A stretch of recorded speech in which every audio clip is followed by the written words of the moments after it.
সুলতান আরিজ শাহের সুখ দুঃখের ইতিহাস।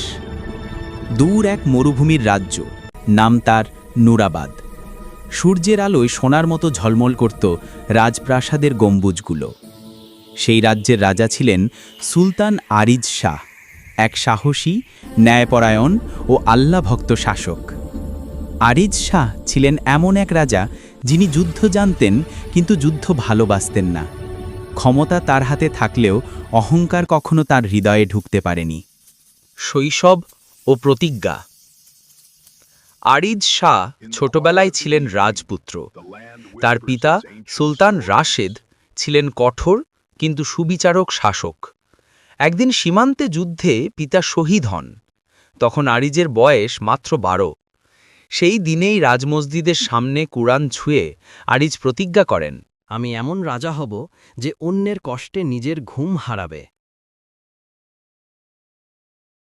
তার মাতা রানী স্বামীরা বলেছিলেন, বেটা, রাজা হতে হলে কেবল তলোয়ার নয়, চোখেও করুণা থাকতে হয়।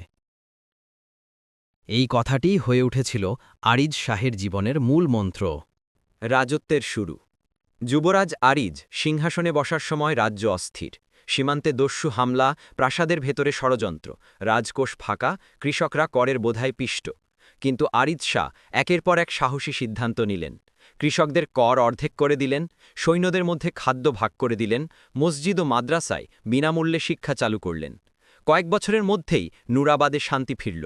মানুষ তাকে বলতে শুরু করল আল আদিল সুলতান, অর্থাৎ ন্যায়পরায়ণ রাজা।